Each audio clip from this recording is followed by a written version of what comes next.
Double decks going. You're up. Try again. Hello, Victoria.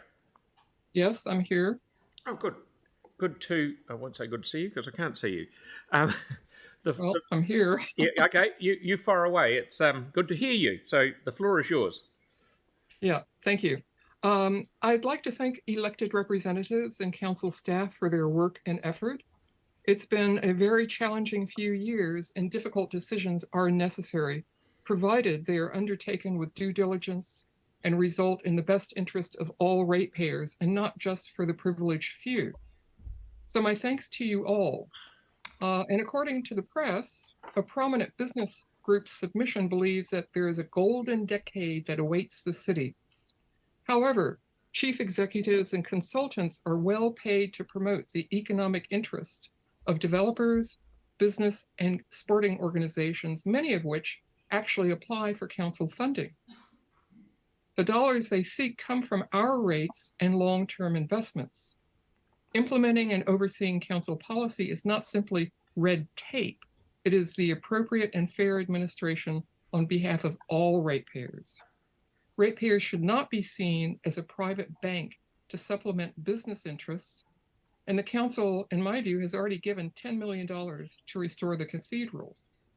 The Anglican Church should look for funding from within its own resources, and it could also defer building unnecessary structures to reduce cost. The Arts Center is a valued asset. However, early consultation prior to the start of the LTP process may have been the appropriate time to discuss funding shortfalls. And after my experience of working on the Banks Peninsula Destination Management Plan, developed in association with Christchurch, New Zealand, I strongly support a review to avoid duplication in terms of urban development within the council structure. Internal council staff, in my view, are better qualified overall. They have professional skills and that are required with regard to urban development and direct access to the planning department when needed.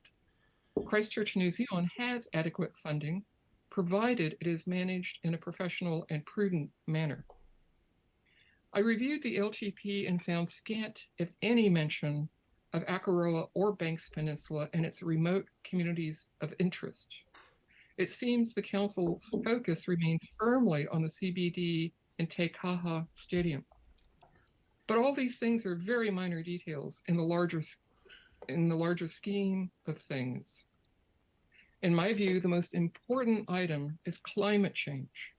It's happening right now, not at some distant point in the future. If we don't have safe drinking water and a secure food supply as the climate becomes more unstable, you can forget about restoring the cathedral or providing events to satisfy the vested interest of the business and sporting communities. The heady days of overseas tourism may soon be numbered. The country might be open for business at the moment, but in 25 or 50 years' time, the luxury of flying to New Zealand's distant shores may prove unsustainable as sea levels rise and global temperatures increase. So the time to prepare is right now in terms of restructuring tourism, visitor attractions, and related businesses, as well as discussing strategic retreat for communities under threat.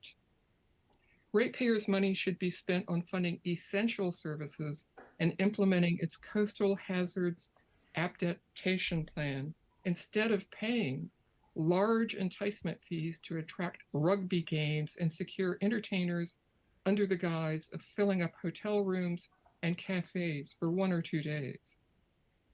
If the council really wishes to reduce the rate increase, then sell the proposed Terrace Airport land, which was purchased without public consultation.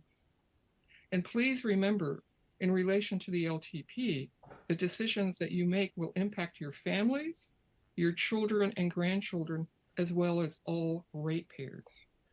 And I'd like to invite you over to Akaroa to view an excellent exhibition at the Akaroa Museum about Takapuneki. And my thanks to Yanni and Tyrone for taking the time to attend the dawn opening. So thank you again for your effort and your time, and not sure of the time period, but I guess there's no time for questions. So thank you. This is your lucky day. Andre's got a 15-second question. Okay. You mentioned at the start of your submission that council shouldn't be supporting business interests. Businesses are also ratepayers. So, I mean, presumably you're not saying we should only support residential ratepayers and not business ratepayers. No, I suggest that you take a balanced viewpoint and a balanced approach. And don't forget about those of us who lived in distant and remote, isolated communities of interest. So we should support business interests. Okay. We should support business if it's in a balanced way. Not exclusively. You have to balance your decisions and be very sure and do your due diligence. That's all I ask. Okay, very well said. Thank you. Thank you, Victoria. That's brilliant. Thank you.